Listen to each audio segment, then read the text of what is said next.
le type de restriction ou même de blocage actuellement en cours en Guinée peut être contourné plus ou moins facilement par l'utilisation de VPN.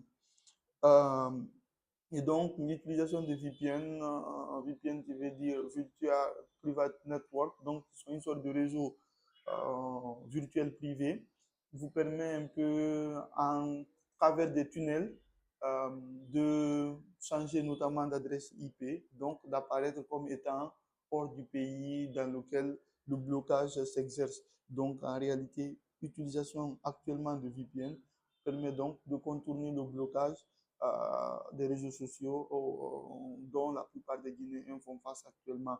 Mais VPN, pour avoir des bons VPN de qualité, il faut payer. Sauf qu'en Guinée et dans la situation actuelle, c'est que nous n'avons pas, non seulement les moyens de paiement ne sont pas développés, mais aussi les gens ne sont pas prêts à payer plusieurs dizaines d'euros pour avoir accès à des VPN. Donc, il est conseillé d'utiliser alors des VPN open, donc open source, qui sont donc par définition des VPN gratuits. Parce que en réalité, il y a des VPN qui se disent gratuits, mais qui ne le sont pas. Ce sont des VPN payants qui vous offrent juste un espace de stockage ou qui vous permet de vous connecter pour un début, mais après, il faudra payer ou en tout cas n'avoir qu'une connexion qui est assez lente et donc qui va augmenter l'inconfort de votre connexion. Donc, il faut choisir des VPN qui sont open source.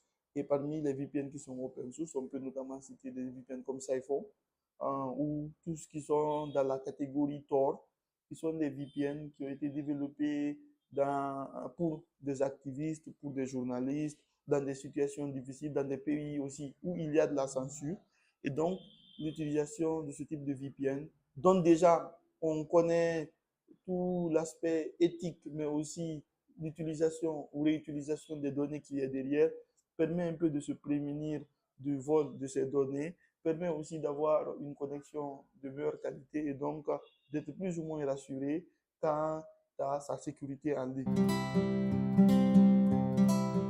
Vous pourrez toujours avoir affaire à des menaces liées à la cybersécurité de façon globale et donc vous n'êtes pas par exemple à l'abri d'un hameçonnage ou d'une autre technique de vol de vos données à caractère personnel.